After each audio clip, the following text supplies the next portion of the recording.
I was like borderline paralyzed, like couldn't really move. It was an L4, L5 disc bulge or herniation, legitimately like touching one of the nerves that on my hip. He was like, you can, get a cortisone shot, numb it up. You can get surgery, chop it up, or you can kind of just, deal with the pain. Those were like the three options that I was given. I was pretty hopeless at the time. I really didn't see another way out. So I had it booked, had it scheduled, and I had called you. I was like, listen, I'll give it a shot, but I'm keeping this on the books, the cortisone. Lo and behold, 2 weeks into that, I texted you saying, I canceled the shot. Let's keep this moving. We're feeling better and we're staying in motion. Well, Jack, thank you for joining the Whealth podcast.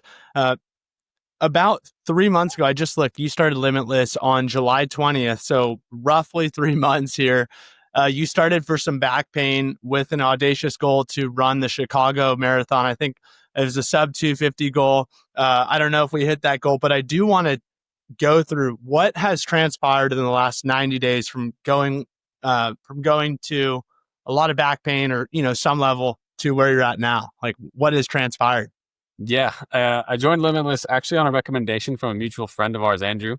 Was able to connect with you and get involved just as an option for some back pain I've been having that was pretty severe. And it's funny that the back pain had always seemed to come around at the same time of year, right? So it was always like May, June, July that I've had this kind of reoccurring back pain. And it was really like debilitating for a while. Like, it seemed to be that movement was the only thing that actually helped it when I was sitting down working or, if I was getting up out of bed, like I was like borderline paralyzed, like couldn't really move. But the more I walked or if I ran that day, like, it would kind of loosen up. So that helped out, my thought process a little bit to like where movement is a good thing for it.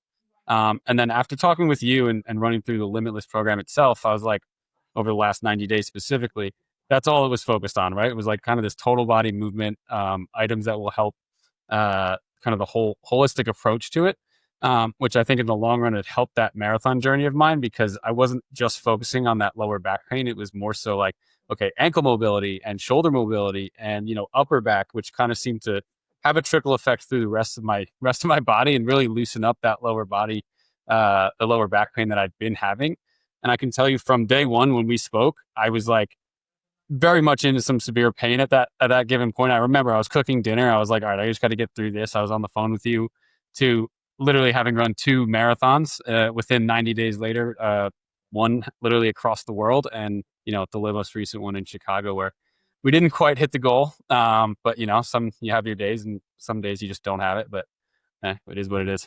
Yeah, I mean, that's the beauty of the marathon. I don't think I like the saying, the marathon doesn't owe you anything, right? And I think that you're going to have some awesome races and then you're going to have blocks of training where you train so hard and you do not get the outcome that you're hoping for. And that's just the cool, humbling part about it. But at the time of recording, today is October 16th. You started on July 20th. So under 3 months, which is really awesome. Can you take me through a little bit of your injury history? As I recall, you were a collegiate, you played football, right? Yeah, I was a college football player about, almost 55 pounds ago now. I was a big tight end, pre my running days. And I definitely had some back pain during that time. I think I was carrying a lot of weight, doing, the deadlifts and everything, like very, very heavy lifting that we used to do for football, pretty consistently, on top of being, definitely more weight than my body was used to having. So I was kind of constantly walking around with this lower back pain and it really alleviated though when I lost a lot of the weight from college football. A few years in, I still kind of had that kind of, football lifting mentality that kind of went along with the running that I've been doing. And I actually popped my L4, L5 herniated disc. This was about 3 years ago now. Doing some deadlifts actually. So just trying to stay strong, stay active like that in the lifting world. And that was the first time I had felt like this true pain shooting around, like couldn't move. I was, debilitated for lack of a better word. And I didn't know what to do. Right. So I immediately just had a buddy. He's like, hey, I went and saw this doctor, go see him, who recommended, the MRI, the whole spiel of that. And when I wound up meeting with him again, he was like, listen, you have a few options. And this is kind of what I gathered every doctor would tell you. He was like, you can, get a cortisone shot, numb it up and see how you feel. He's like, you can get surgery, chop it up. He's like, but I really don't recommend that at your age, your activity levels, things like that. He's like, or you can kind of just, see when it goes back into place and deal with the pain and pain management. Those were like the three options that I was given. And, I was pretty hopeless at the time. I really didn't see another way out. And I opted for the cortisone shot, which, it helped during that first year for sure. There's no kind of way around it. Looking back now, I see that there are other options that I could have done. But about a year later, the cortisone wore off, the pain came right back. And I was, again, in the same position that I was that year before. So this is now the second year in a row I was dealing with that pain, and went back to the doctor, and he was like, listen, we can shoot you up again. You'll be numb for a year. I was a few weeks away from another marathon at that point, and I was like, I'm not willing to, give up the marathon that I'd just been training 12 weeks for. So yeah, shoot me up. Let's get through this. We'll figure it out after, and again, it worked until it didn't. It came back again a year later, almost the exact same time. So it wears off just as you'd expect. And that's when I actually had it scheduled again to do it this year, knowing I had these two, marathons on the dock. I was like, all right, this is what's coming up. And I'm not really willing to give up the training that I've done to kind of go into surgery or just kind of give up on it altogether. So I had it booked, had it scheduled, and I had called you out of like, a recommendation from a friend. And we had just run through some options. And I was like, listen, I'll give it a shot, but I'm keeping this on the books, the cortisone. And lo and behold, 2 weeks into that, I think I texted you saying, I canceled the shot. Let's keep this moving. We're feeling better and we're staying in motion. Yeah. I think looking back on our conversation too, I think we had a good game plan kind of going in to start you with Limitless. And you had that cortisone shot, I think, scheduled for a few weeks out. So it wasn't a pressing need, and you were still able to do the Limitless program. And I think we kind of walked you through it. You made that decision yourself, but I think what was your thought process with that? Or do you want to explain kind of how you decided to cancel the injection and that sort of thing? Yeah, for sure. And I mean, I think a lot of it was like your personal approach to, one, no judgment, right? You were like, listen, you have to do what you have to do to get through this. You're like, but I can provide you with this option. And one thing that also spoke to me was when you had said you want true feedback, right? The thing that still resonates with me was like, pain is just feedback, right? It's like, if you numb that and you go through with the program, you're not going to know what's working and what's not, right? Because you're not going to get that feedback of, this is painful, I should avoid this, or this is no longer hurting me, I'm now progressing to where I need to be. And I kind of thought through that and been like, I'm feeling better after a week or two of movement, just, the motion is lotion type of thing, really helping. But then I was thinking like, I want a true representation of how I'm feeling and not just like, okay, this is band-aided up and I'm going to, figure it out until we get through it until next year and just continue to kick that can down the road. I had always wanted to kind of nip it right now and kind of deal with it as is. Just never thought I had the time or, the bandwidth to do it with, races on the dock or whatever else I had going. So, it was kind of like after we had talked and the kind of no judgment approach of like, do what you need to do, but we want real feedback here. And that kind of spoke to me in large capacity. This episode is brought to you by Whealth. That's us. That is us. We're the people that actually help the person that you're listening to in this podcast. So if you've been listening and things have been resonating with you, it's time to stop listening and start taking action. If you've had back pain, sciatica, shoulder issues, hip issues, neck issues, knee issues, maybe you're hypermobile like us, then take action now. We've helped over 24,000 people around the world overcome full body pain, injuries, and break free from constant medications, chiropractic visits, clinic trips, and doctor's appointments and imaging, and the cycle that you're all very familiar with. We have two programs, Limitless and Hypermobility, and they have step-by-step guidance. Just 15 to 30 minutes a day, you're going to feel significantly better. And you get to hang out with us in the free community. There's a 30-day money-back guarantee. There's literally nothing to lose except pain. Use the code POD15 to get 15% off. Thank you. Get back to the show now. Goodbye. For some context there too, I believe you had the Sydney Marathon coming up. And then the big one that your goal was Chicago, which I believe was last week. So our conversation there too was if the big goal for Chicago, if you really need to use that injection, do it kind of before and go rip the marathon. But, maybe if you don't get the injection right now, you can make some progress and kind of learn from it. So it was cool. Yeah. I mean, it wasn't obviously my decision, but it's really cool how it ended up happening for you. And I remember a text from you as well, like 2 weeks into the program, and you texted me, you're like, hey, I'm feeling light years better than I thought I would with the program. I canceled the injection.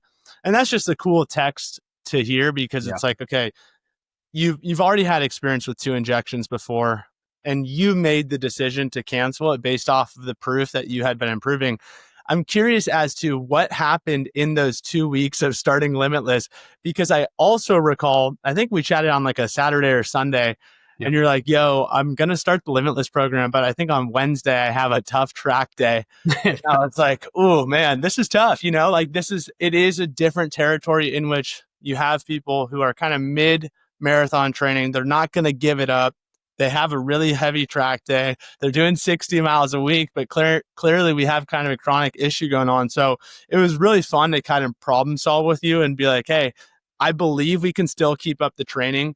And I also believe we can do Limitless, but it's going to take some sacrifice. You're going to have your runs. You're going to have your Limitless workouts. Like, you're going to need to be really intentional. But what happened in those first 2 weeks that you started feeling relief? Honestly, after week 1, it was immediate. I want to say it was like an immediate, like, oh, this is all healing type of thing. Like, that's just not how this stuff works, especially with chronic pain. But I think some of these exercises that, I don't know if you avoid them when you grow up, or, you get out of traditional sports and you I can get away with doing this workout without doing these kinds of exercises. And you don't want to say either the boring stuff or whatnot, but like, it's the basic stuff that works, right? It's like the bridges and all that kind of work, which I'd probably not done for a very long period of time. And I needed to. And so I think after that first week of like actually realizing like, wow, I can get up and out of my right now, like my work seat, like even going to the bathroom, I'm not having to like hold on to the sides to get up and out of here. Like I'm no longer feeling this. And the fact that I had gotten through that very difficult track workout was like a sign to me to be like, okay, maybe we can do, if we need to do the cortisone a week before, that's an option. But like, let's keep pushing, week to week and see what's going on. But I'm not doing it right now for sure. Yeah.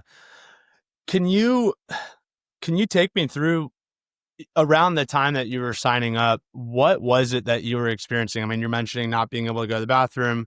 I wasn't fully sure if it was like a debilitating amount of pain. So I think it sounds like it kind of ebbed and flowed. And when you started, it was quite debilitating. You're mentioning as well, you work with or for the SEC. So I'm sure there's probably a lot of time in seat. You're a hard worker. You're running 60 miles a week, kind of at the peak. You've been marathon training for a while. You're a heavier set dude running endurance as well. Like myself, I'm 6'2", around 200. And I think that's kind of around your stature. That's not necessarily the most easy to be running a sub-3 marathon as well. So you ask a lot of your body. And then when your body doesn't feel great, I know that's very tough physically and mentally. So like, what was going through there with the pain, with the injury? Was it sciatica? Was it nerve stuff, backache? Yeah. It was an L4, L5 disc bulge or herniation. And it was legitimately like touching one of the nerves that on my hip that I could genuinely feel, and it shoots down my leg. The doctor mentioned sciatica, but it was also the L4, L5. And after talking to you, you had similar experience in the similar region. So I could kind of understand the pain a little bit, but that pain when I was sitting or when I was inactive, getting out of that position was just horrible, right? It was like you were stuck, you were locked into place. It was almost impossible to get out of the seat. I literally bought a standing desk that I'm sitting at right now to try and make sure I was getting up and down throughout the day. The worst part was for sure in the morning, right? Like when I was getting out of bed, I'd literally have to roll out and like onto my feet because you couldn't like raise your knees up to Dude, twist. That's exactly what I had to do. The rollover from the back to the foot down. Yeah, exactly. And I have a heating pad down there, and I was like, okay, like if I'm going to be sitting at my desk, in meetings for an hour or 2 hours, whatever it's going to be for the next few bit, I know I'm not going to get up. I'm going to put the heating pad on for at least the first hour of that to make sure I'm staying loose and it's not going to be so painful when I do have to get moving and getting out of it. it was very unpleasant. But the one thing it was also weird to me because I was able to run, and everyone would be like, why are you running? Why are you doing this? Like, what, like, you should be sitting down resting. And I'm like, resting hurts me more than going out on a run. Like, which was also a point in my head to be like, okay, maybe movement is helpful here. Maybe there are, options that, I don't have to just sit around and wait for this to get better for week after week. I had tried that for a week and it really didn't work. After it was literally no progress. So maybe motion actually was something that would be super helpful. When you were going through the pain, you mentioned multiple injections prior. Did you ever attempt like official physical therapy or chiropractic or other forms of treatment as well for those 2 years prior to Whealth? Yeah, I had consistently gone to the chiropractor throughout. That had kind of been, borderline since I was in college and had those lower back pains. I had been going to the chiropractor. I'd fell off for a bit when I wasn't as involved in sport and whatnot. And then as this back pain came back up about 2-3 years ago, I was going back, once, twice a week just to, he helped with the movement, helped with the stim, helped with the, a heating pad, things like that. It helped for always the day or two. And then, by the end of the weekend, I was back feeling, like I needed to go back to the chiropractor, which kind of kept me going. And it's no knock on the chiropractor. He was awesome. He was great. He did exactly what he needed me to do and like get through that run that weekend or that workout for the rest of the week. But I just didn't want to be stuck going to that every single day, forever. Yeah. I did some physical therapy work, but nothing in like a official capacity. I didn't go to a physical therapist or anything like that. Honestly, once you got the cortisone shot and it kind of numbed up, you feel better in the sense that you can just ignore it. It's almost forgotten about, weeks later, and then it comes back all at once like a truck, and you're like, whoa, this is, I really should have taken better care of this when I needed to. See, I've wondered how that experience is. Everyone has different experiences with cortisone injections. I think Andrew had sciatica down both legs, 10 mil L4, L5. And I think he said, in his early 20s, he did a cortisone injection and he got like a glimpse of, pain relief. I think it was gone for like 2 weeks and then it came back. So I've always wondered, does that pain come back and slap you? Like it just goes from 0 to 100, or does it kind of gradually ease in? But it sounds like for you, was it? You could feel it kind of getting more and more progressive throughout. Like you're like, okay, I've got this clicking now in my back again that I'm feeling, a little bit more movement down there than happened, weeks or months before. And then all of a sudden one day it's like, yeah, you're back and you need to go back see the doctor. It's again that getting out of bed one morning, you're just like, yep, this happened. I time to pay the piper. I will say your anecdotal experience though about 2 injections, each lasting a year, that is probably more of an impressive timeline than I've heard from some of our members. I mean, sometimes people will get an injection and no relief. Sometimes it's worse. Sometimes it's a few days, a few months. So the fact that it carried you on a year back in the doctor, it sounds like those injections were successful for what they were to do. But, just an interesting concept for people who are listening right now, who are debating pills or injections or that sort of thing. The fact that the pain does come back, what are those ramifications or what are those considerations? And again, obviously, when you're talking to the doctor and they say, I like what you said, chop it up, numb it up, or just deal with it essentially. Yeah. And you don't know that there's other options. You're just like, man, like, what am I supposed to do? And I know you're in your 20s. It doesn't matter really what age you're at. I think a lot of times they're just like, those are tough options, Yeah. I remember I called my dad. I didn't want to commit to doing it. I was like, all right, what are your thoughts here? And he was like, I mean, it's not my first choice, but like, if you're that bad, what are you going to do? You're going to walk away and deal with this for another week and call the guy back next week? Like, he's like, it's not the first choice, but you figure out what you can do. And I remember the doctor, he was great. He didn't force me into doing it. He kind of laid out everything that you needed to make the decision and just kind of left it up to you. But he did say, he's like, I have people that come back, every 6 months. They're like, this is how they choose to live instead of surgery or instead of physical therapy. He's like, they'll come back every 6 months and be like, shoot, done, see you out there later, shoot, done, see you, like, I'll see you in another 6 months. And that's just what they do. And I was like, I was fine to do that, I think, to get through that marathon block or what I needed to get done, given all the work that had went into that point. But I didn't want to live the rest of my life like that. Like, every 6 months having to go back and just to, be able to live pain-free. Yeah. So I'm curious as to how that conversation was. So we had a mutual friend who I believe you're running with and training with in New York. And I went to college with Andrew, and he's seen a lot of the back pain. He knows my story. So the way that he spoke about it was, Jack is very disciplined. He's going to be killer for your program because he's going to do the work. And those are the types of people, frankly, that just absolutely excel in any of our programs.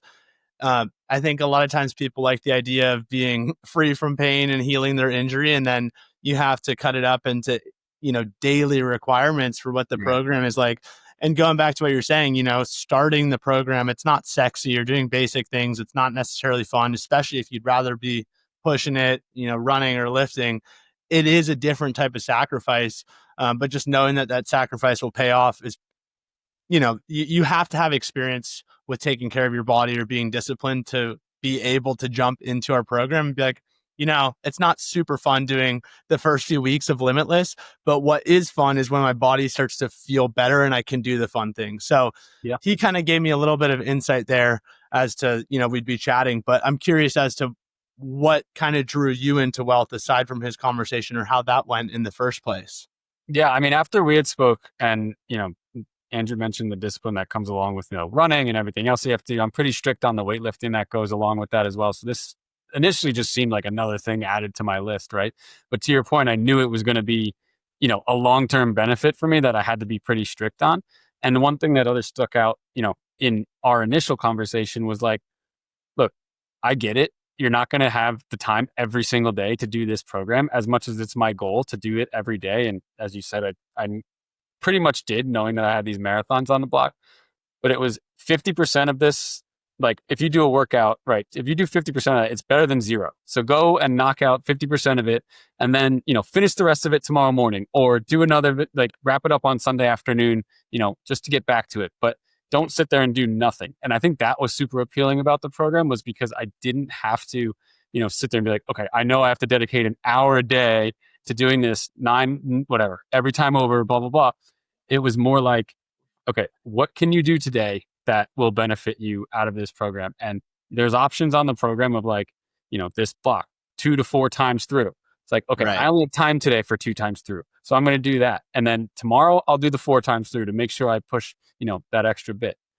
If I ever did have to miss a day, I kind of had my own personal rule of never missing 2 days in a row, right? Because then it became a habit and things like that. So if I missed a Monday, I was guaranteed to do it on Tuesday, and I'll make up for that work down the road as we needed to, just knowing the long-term benefits of it. So I think the flexibility of the program was really what spoke to me, being as busy as I already am, one with a job, with lifting, and with running, all the things that I really wasn't willing to give up. It allowed me to, wake up and do it if I was able to in the morning, do a half hour before bed as I'm winding down, or if I have, an hour at lunch break, go and do it then. But I really, really appreciated the flexibility of the program. Yeah. And I think it sounds like that was probably a good mental switch up for you because, the going back to doing the injections, a portion as to why you were doing the injections, aside from chop it up, numb it up, or deal with it, that was the best decision that you had. But also as someone who's put in a bunch of time into their craft of marathon training, if you've ever run or trained for that, there's so much time that you put into that. And it would be a big bummer to be like, I put in all this time and I can't achieve this. So that's where the injection was appealing, because you're like, hey, I could still train, I can still race. And I'm not going to have to miss out on that. But now we were able to actually integrate the Limitless program in there with movement and still have you keep training, which again, there are considerations for that. Andrew actually on the Instagram, I posted a thread and I was like, what questions do people have for the podcast? And Andrew had a great question. It was, how do you work around injuries while training? That is like the eternal kind of question, I'm sure, especially once you get into marathon training or really anything. Like if you're pushing the limit hard in any craft, you can deal with stuff here and there. Right. So from your experience, how did you, I guess you're mentioning that, but do you have any other key insights for people who are still goal oriented in some sort of fitness endeavor, but also you can't fully ignore the fact that you have some sort of chronic pain and injury? How do you balance the two? Yeah. I mean, I think one is you have to be, give yourself a little bit of grace, right? Like, you have these programs, we have these plans, we have everything. And as, disciplined people, you want to get through it and be like, I can get through this training block injury free. I can get through this workout just fine. Or I'm not feeling my best today. Let me get, like, you're not going to feel your best every day, right? It's okay to be, give yourself some grace, be adaptable. If you're scheduled to do 16 by 400 and, your back's really hurting after 10, get 12 and make sure they're 12 quality reps instead of 16 with garbage, and you're going to feel worse after, right? So give yourself a little bit of grace and be a little bit adaptable on that front. I also think understanding the difference of being hurt and injured, right? That's something my old football coaches used to say is like, are you hurt or are you injured? Do you need a break, or are you actually need to go, take some time off and relieve, the pain and get through whatever with the trainers and things like that. So I think sometimes it's just taking a step back and taking a deep breath and being like, okay, this is annoying. It's a little bit painful, but I can work through this one. Like, this is okay. So really kind of defining that pain of where it sits, in the spectrum of pain, I guess.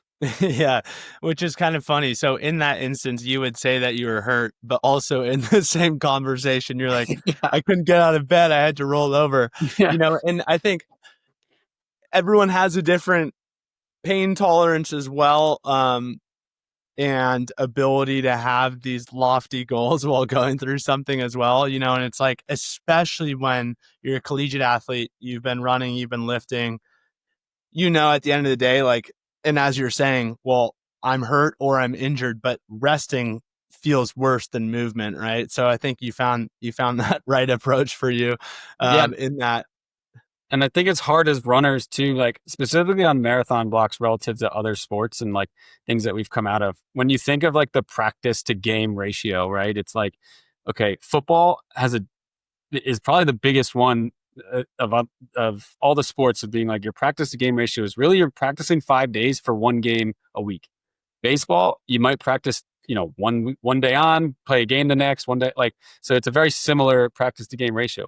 Marathon running is 18 weeks of practice and 1 day of running, right? Like, it's like you do it all. So in order to sacrifice, for that final day is a big ask of these people that are trying to train and give up that 1 day that they've been doing for weeks and weeks at a time.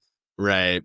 Which is why you can kind of, I understand that. It's such a big ask. It's such a big commitment. And why, as you get longer throughout the prep, I think people maybe misread their injuries or are stubborn. And sometimes you push through and you're like, hey, it was fine. It worked out great. And then sometimes people push through injuries where in hindsight, you're like, I shouldn't have done that. But I mean, I'm really glad that you were able to not have to get to that point towards the end where, like, as you were ramping up intensity and mileage, the fact that you were feeling better and both of those were tracking at the same time was awesome, because, you could have gotten a little bit more of a tricky situation. So why don't I'm curious as to how your Sydney Marathon went, and then also the Chicago, the big lofty goal that you set. Take me through, your performance. And then also I do want to understand, like, was there anything in particular from the program that you could feel like, this is making me a better runner, I have a better connection, or did you just feel better in general so you could run faster or just keep up the training? Yeah. I think all those things are true. I was feeling better as a whole, but there was certainly things, part of the program I did that, definitely made me a better runner. A lot of the ankle mobility stuff that was helpful, even the shoulder and arm mobility stuff that, like, I didn't ever attribute to running, but I could legitimately feel, the scoops, for example, like shoulder scoops. I could feel that helping out loosen my upper back, which wound up loosening my lower back, which, made my entire body feel better and more ready. I do those almost every morning now, just out of like practice, just being like, this helps me feel better throughout the rest of the day. Right. and specifically also like the ankle mobility type stuff, the breathing routines that we went through, kind of through the program. And I also think I texted you about like, some of the bridge work. I was like, I had never done these pigeon bridges, for example. Right. And they just like completely opened up my hips and opened up my lower back to a point that like I was feeling great. Right. And enough that I was like texting you, like, what is going on with these things? Like, why are these a hidden secret and nobody else knows about these? I think that's one of like the funny revelations that people will have when they do the program. And I mean, I had this same exact experience, so as we were on the phone, we're really chatting about the outcome that you want. We want to get you jacked better. We don't want your back to hurt. We want you to be able to run. And so I think a lot of times the conversation for someone who's going into physical therapy, they're just like, okay, it's my back. So maybe my problem is my back and maybe like stuff around that. Right. And what's really interesting, people jump in the program and you get so much back work and hip work, but then it's those other revelations like, I didn't even, you just don't know what you don't know. You're like, how could the shoulders possibly be impacting my back pain and my back function? And then you actually understand it after you start to feel it. So that's always kind of a funny thing. I'm not going to go into the weeds and try to tell you how you're going to feel with other skills, but it's always cool to hear that. Yeah. A lot of, like I was doing an upper body workout yesterday and I warmed up with the, shoulder rotations, the shoulder circles, like things that like were part of the program have now become part of my normal routine, even though I've completed it. Right. You just feel that much better after. But to your point earlier about the questions of the actual specifics of the marathons in terms of Sydney and Chicago, I was actually very nervous about Sydney. One, because it was the first real marathon test since joining the program and not doing honestly, my first marathon, not without a cortisone shot in 3 years, right? So I'm like, will it hold up? This is a long run, and on top of that, I have a 15-hour, 22-hour plane ride, right? Whatever it may be, ahead of it that I could like easily stiffen up and feel horrible on after when I get off that. So there was a lot of things going through my mind in regards to Sydney specifically. Luckily, that was more of it wound up being my better time between the two, but it was supposed to be more of a training run for me, just a nice, easy run. But once I got through that, and I felt great after, I wound up running like a 3:05 and So what's that pace workout to? I think it was a 7:03 or 7:04. Again, I did, that was like supposed to be my easier of the two runs. Didn't wind up happening that way, but when I felt great running that time and in that place after the plane rides and all things considered, not sleeping in my normal bed, think like everything that you don't really think about that could play a role you have running through your head. I was like, okay, I think we're going to be where we need to be when it comes to Chicago, which was one of the promises. I don't want to say promises, but one of the things we had actually discussed earlier. You said, I can get you healthy, by Sydney. The program will get you feeling much better by Sydney, and by Chicago, we'll be in a significantly better place to really send it for that, time frame that you want on that final goal. And it worked out exactly as we, had kind of planned and spoke through, which was awesome to see and kind of come to fruition there. Yeah. So, you say 3:05 in Sydney? Yeah. Dang. That's really impressive. And again, you can't, Jack is around 200 pounds, I guess 240 when you're tight end in college. So that's that's a lot of mass movement for some miles. So faster of the two. So I'm curious as to how the Chicago one went, but very cool. At least did your back held up during the Sydney? Like it felt good? My back felt good during Sydney. At mile 23 or 24, you start to feel pains everywhere. So I can't really say, which specific one would have caused it. There was a little bit of tightness involved in it, like at the end of that race, just with 3 hours of repetitive movement. I'm sure you're gonna feel that for sure. And nothing that was like sharp pains or anything like that would have caused me to stop. It was like more so like, oh yeah, you're still there. Like I feel you.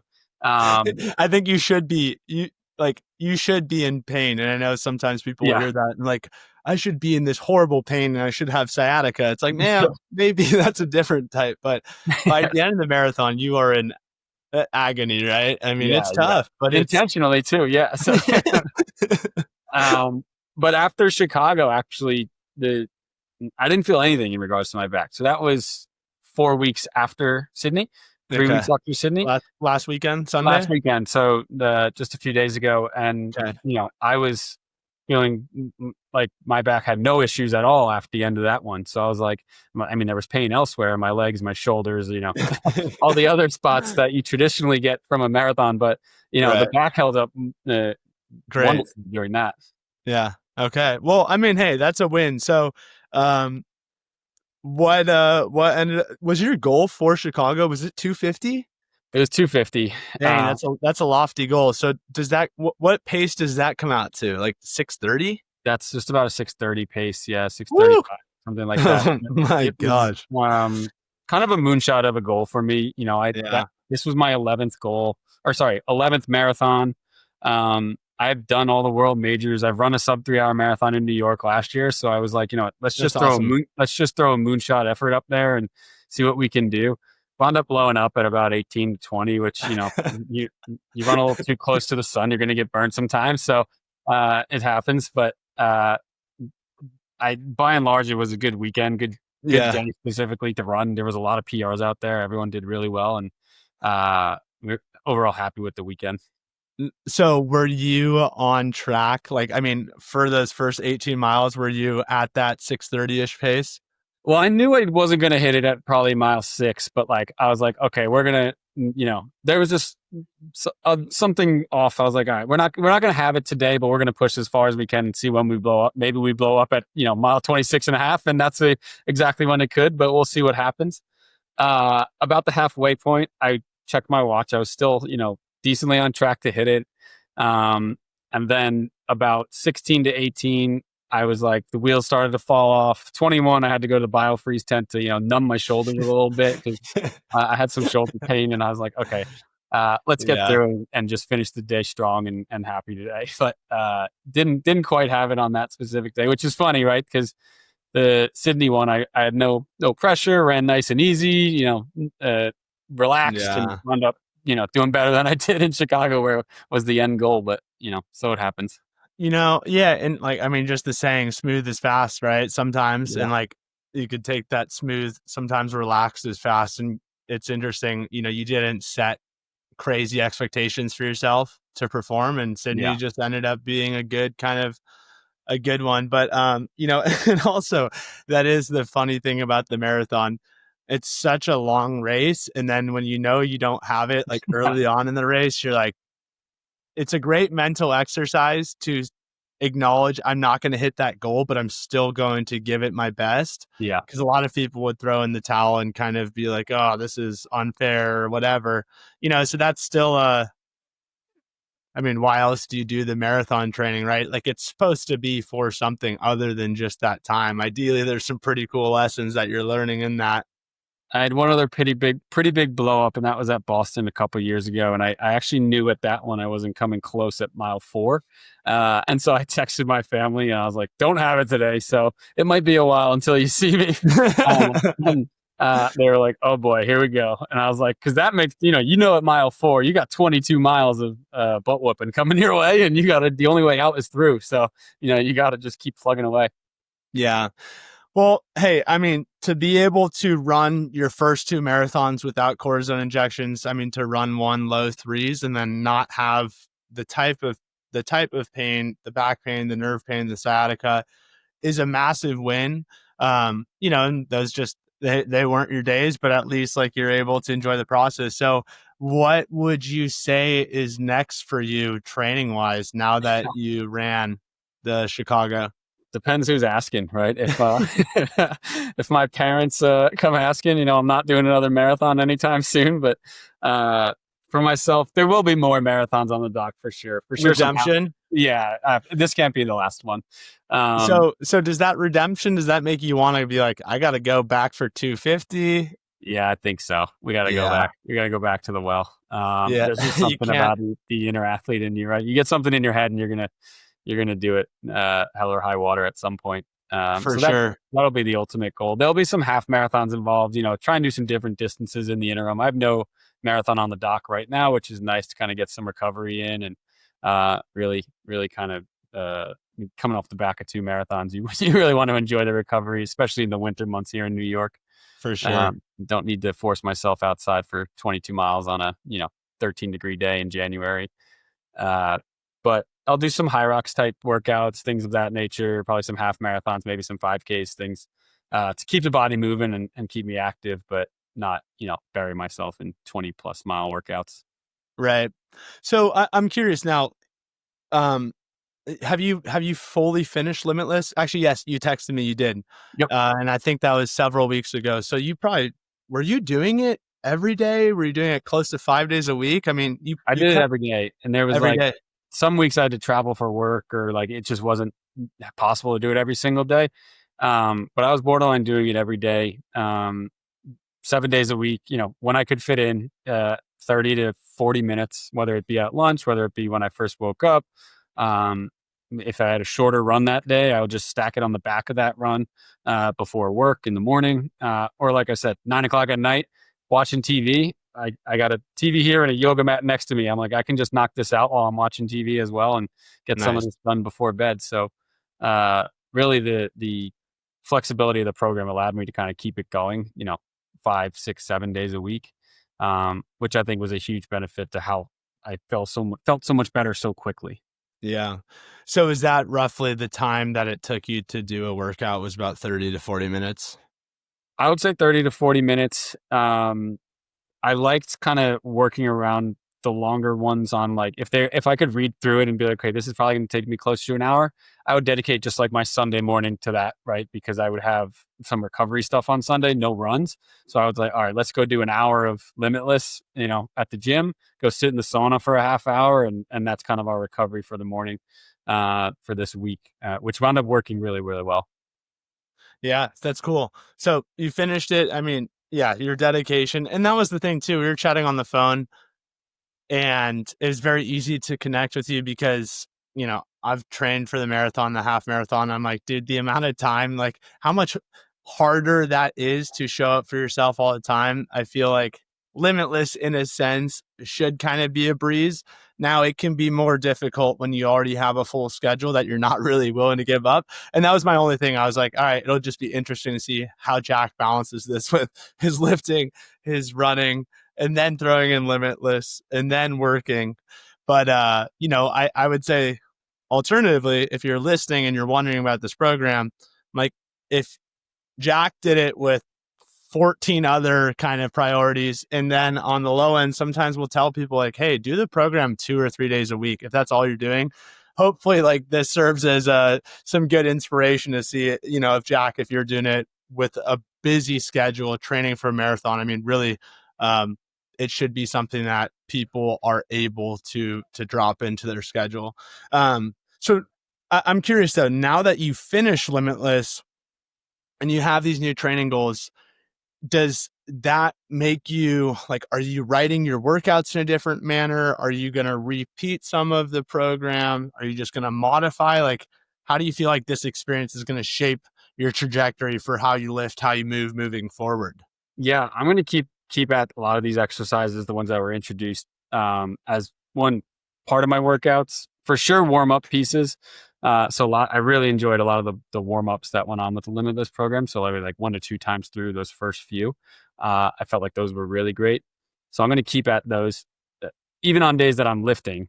I'd like to keep that Sunday kind of recovery day with a true Limitless workout in there. So I'm going to keep using that workout as my recovery days, and also incorporating some of the other the knees over toes squats, things like that, as a secondary workout on top of my leg day, right? So I'll be doing deadlifts and then, do that kind of stuff mixed into my current lifting program. So I'm absolutely not, just stop Limitless and be done with it. I think these workouts, got me to where I am and have exceptionally helped. And now it's about, preventative measures and keeping up with it rather than fixing what's broken, but making sure that these don't just, fall by the wayside again. Yeah, for sure. Do you have people in your peer group, runners, people at work? Are you noticing other people are injured? Because one thing that I noticed was after going through the injury and getting better myself, Then I started being more cognizant about how other people were. And I kind of realized like, oh, a lot of people are dealing with little injuries here and there, and they're kind of going through what I went through, maybe not as severe, but the way in which they handle it is just, it can be interesting or it can be different.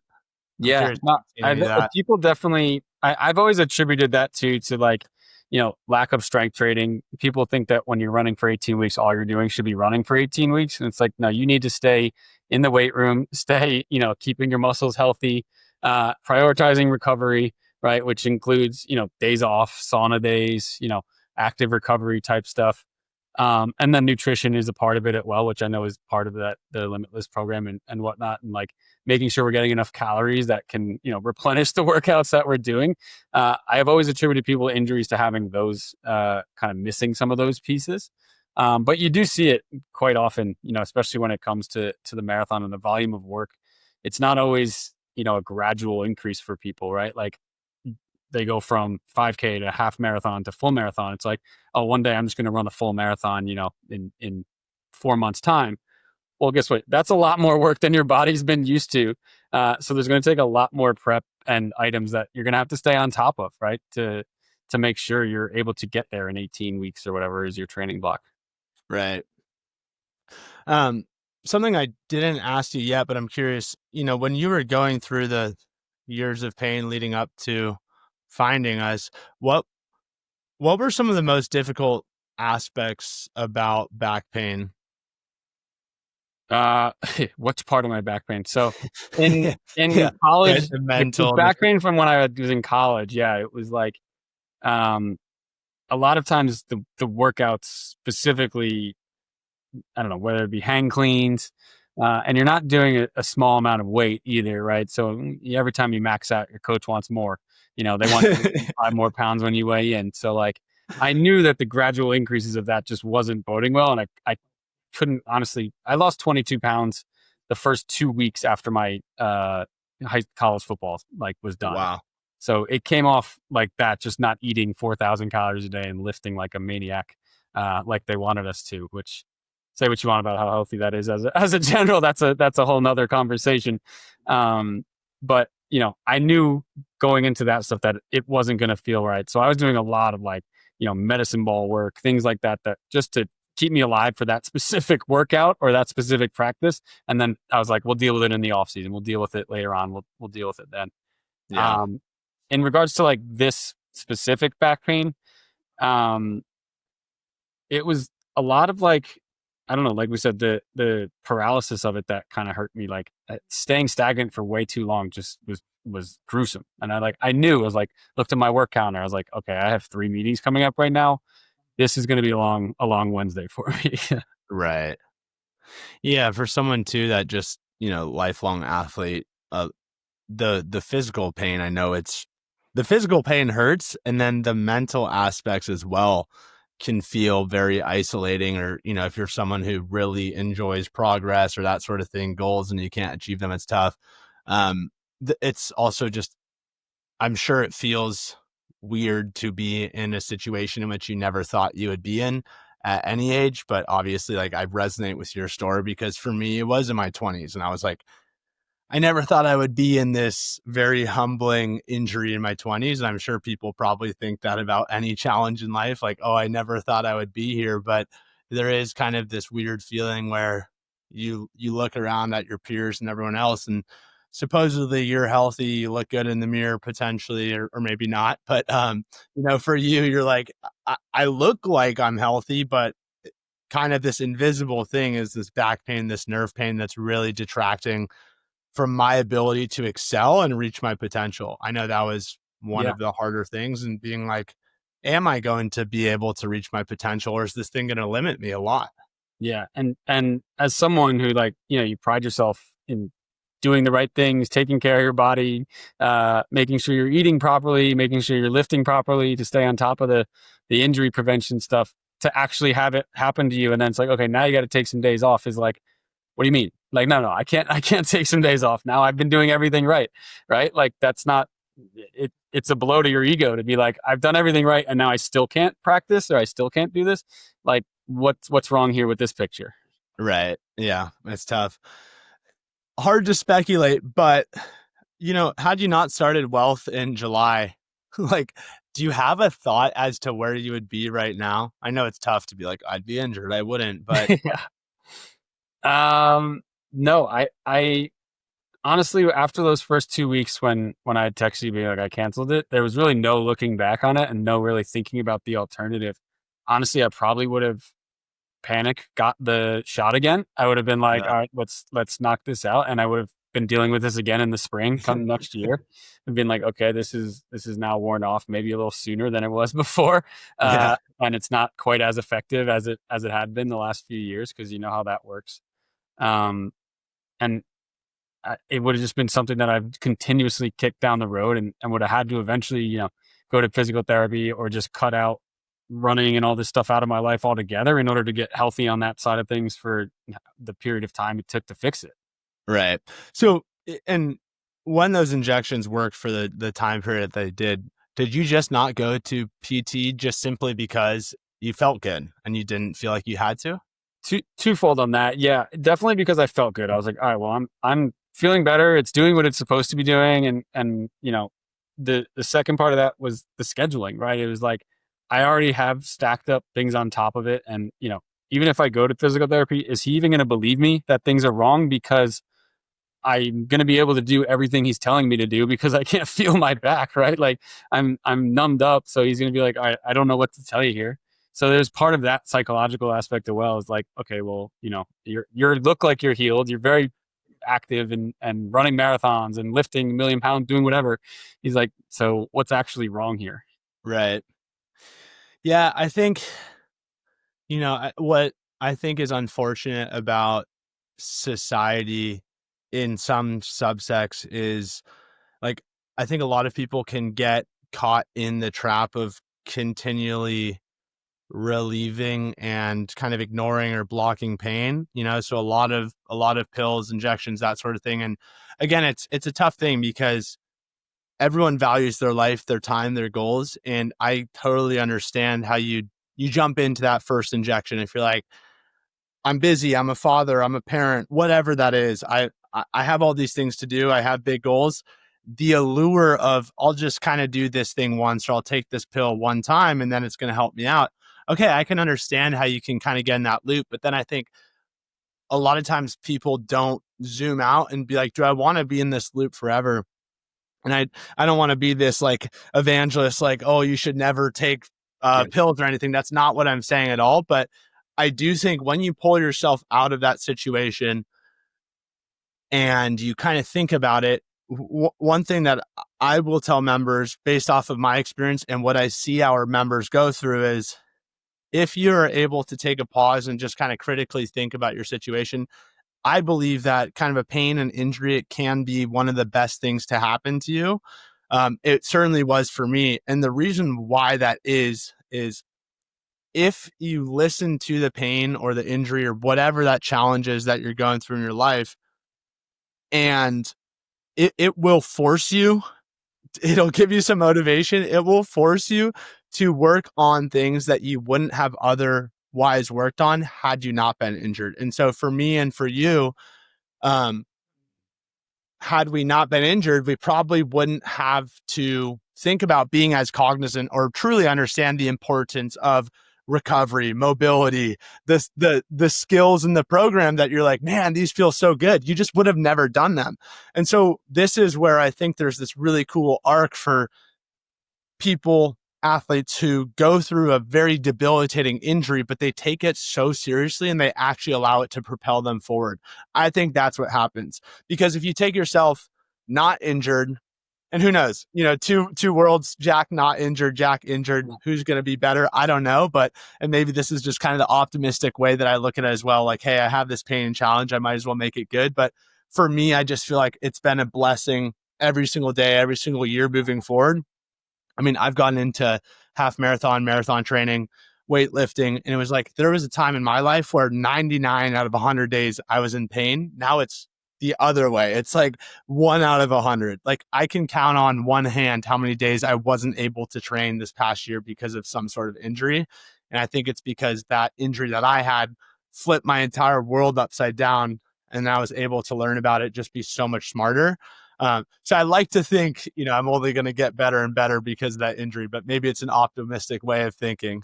No, you're 100% right. And like, I mean, I'm evidence of it, right? In terms of the ignoring mobility, right? Like I did it all as part of my football training throughout my career. And then you go into the real world and you kind of do these workouts on your own. And it's like, I'm just going to ego lift today, right? I'd rather deadlift my face off and do some bicep curls and ignore the ankle mobility and the hip mobility and all the stuff that's actually going to help me down the line.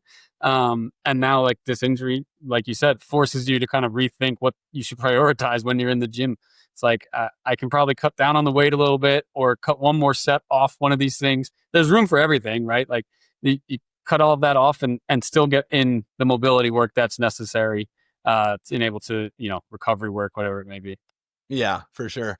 And I think, this was something that I noticed maybe 6 months or a year after the program. I was like, everything is so good.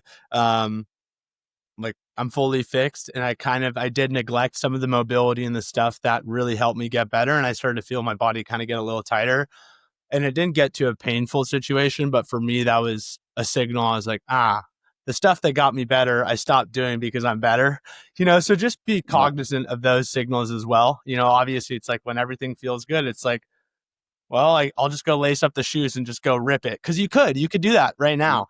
But you keep doing that without kind of doing maybe the not so fun things, then maybe, just stepping outside of the door and ripping a workout on the track might not feel great in a year. So I would just say like, that would be a piece of advice that I would have, but it sounds like, and there's not a right or wrong way to do that. But I think now that you've gone through this tougher situation, you're going to have a really good read on your body moving forward.